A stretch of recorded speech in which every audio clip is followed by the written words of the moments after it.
Good morning standard 8। So standard 8 आज हम सब एक नए चैप्टर की ओर जा रहे हैं और वो नया चैप्टर है पाठ 15 पोशाक की व्यथा। सबसे पहले कि पोशाक का मतलब क्या होता है। जो वस्त्र हम पहनते हैं उसे ही हम पोशाक कहते हैं। ठीक है, तो इस कहानी के जो लेखक हैं उनका नाम है यशपाल जैन और इस कहानी के माध्यम से बहुत ही मार्मिक कहानी है। समाज में पोशाक क्यों जरूरी है, पोशाक हम लोग क्यों पहनते हैं, पोशाक पहनने से क्या होता है, हमारा शरीर हमारा तन ढका होता है।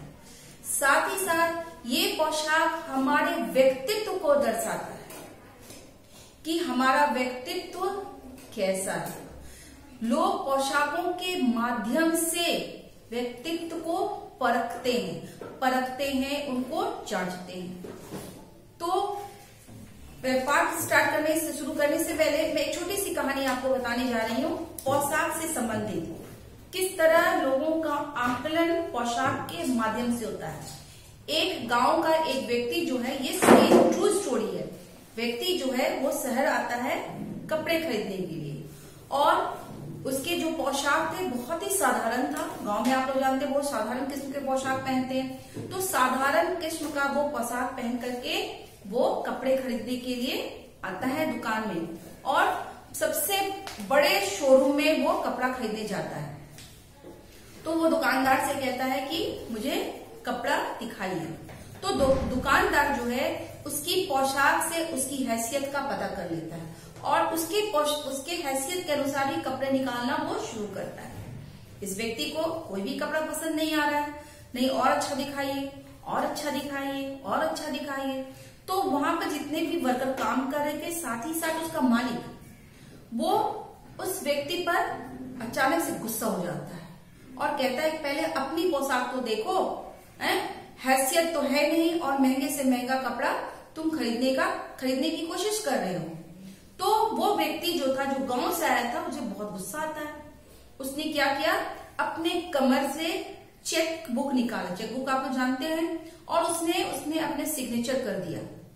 सिग्नेचर करने के बाद वो चेक बुक फाड़ करके वो उस दुकानदार के मालिक को देता और कहता है कि आप अपने दुकान की कीमत इसमें लिख डालो।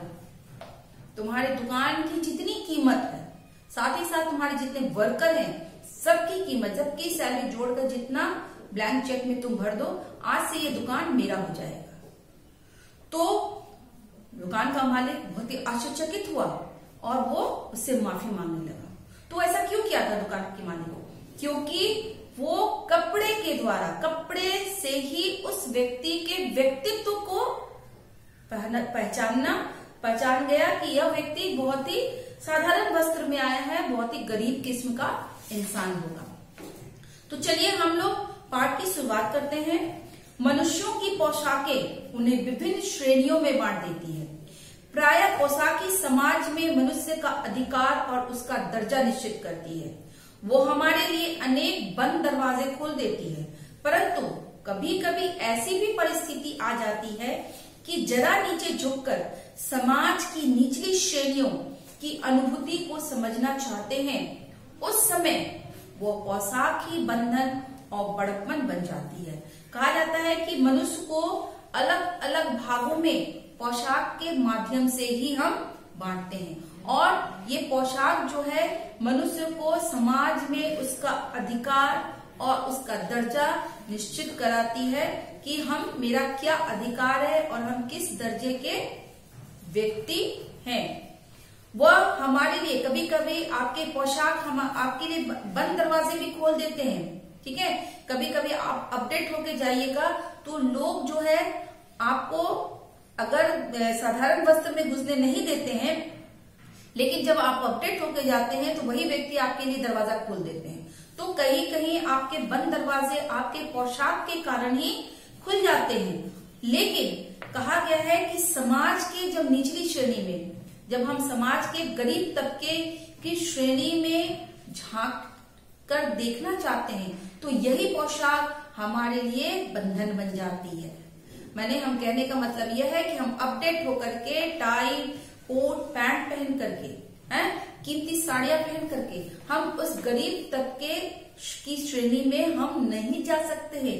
ये पोशाक हमारे लिए एक क्या बन जाती है, बंधन का काम करती है।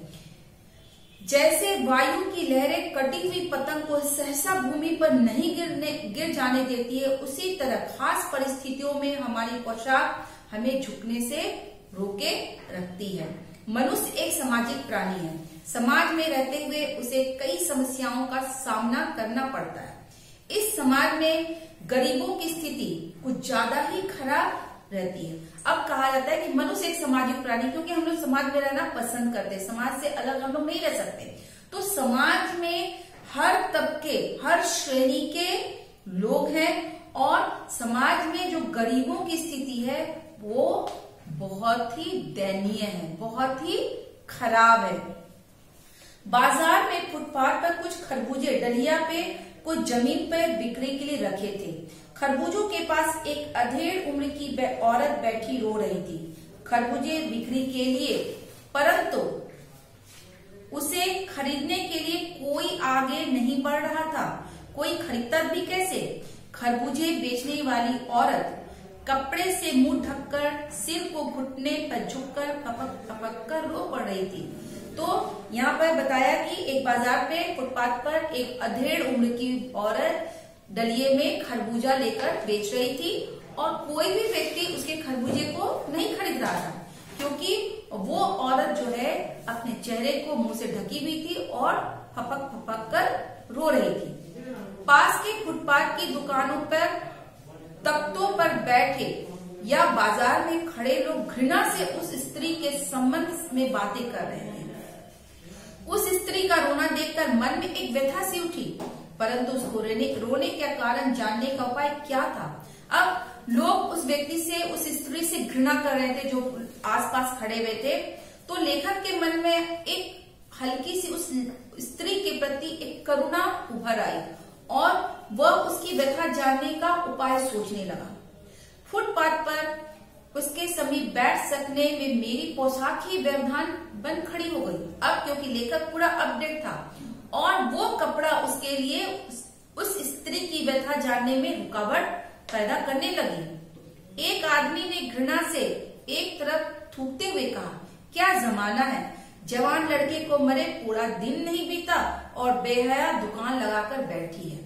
अब कारण पता चला कि क्यों किसको बोला जा रहा है। तो एक आदमी ने कहा कि इसका बेटा को मरे हुए नहीं कुछ हुआ है, पूरा दिन भी नहीं गुजरा है और ये बेशर्म औरत दुकान लगा करके खरबूजे बेचने के लिए बैठ गई है। दूसरे साहब अपनी दाढ़ी खुजाते हुए कह रहे थे, अरे जैसी नियत होती है अल्लाह भी वैसे ही बरकत देता है। तो लोग अपने अपने तरह से उसको ताना देने लगे कि भाई इन लोग की नियत ही खराब होती है, इसलिए भगवान इन लोगों को वैसे ही बरकत देते हैं। सामने के फुटपाथ पर खड़े एक आदमी ने दिया सलाई की तीली से कान खुजाते हुए कहा, अरे इन लोगों को क्या, ये कमीने लोग रोटी के टुकड़े पर जान देते हैं। इनके लिए बेटा बेटी पति पत्नी ईमान धर्म सब रोटी का टुकड़ा है। बोला कि इस गरीब लोग के लिए पूछते हो, अरे इसके लिए तो माँ बाप कुछ नहीं है, भाई बहन कुछ नहीं है, बेटा बेटी कुछ नहीं है, कोई ईमान धर्म नहीं है, इसका ईमान धर्म सिर्फ रोटी है। रोटी के टुकड़े के लिए कुछ भी कर सकते हैं। परचून की दुकान पर बैठे लाला जी ने कहा, अरे भाई उनके लिए मरे जिए का कोई मतलब भले ही ना हो, परंतु दूसरे के ईमान धर्म का तो ख्याल करना चाहिए। जवान बेटे के मरने के बाद क्रियाक्रम अभी हुआ नहीं, यहाँ सड़क पर बाजार में आकर खरबूजे बेचने बैठ गई।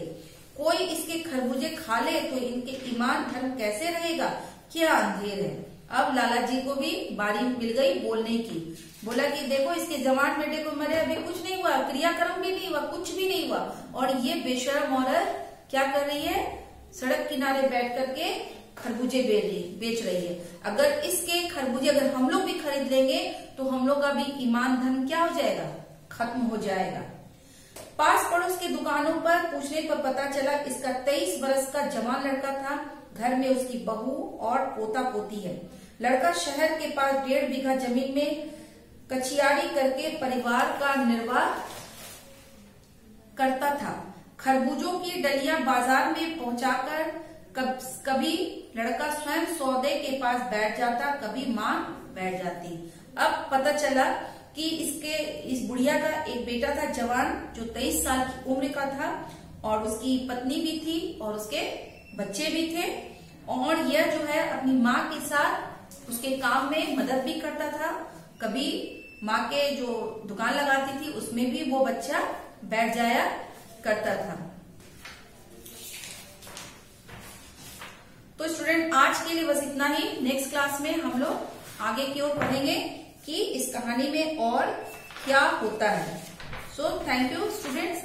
आप लोग ध्यान से वर्ड मीनिंग को अपनी क्लास वर्क कॉपी में लिख लेंगे।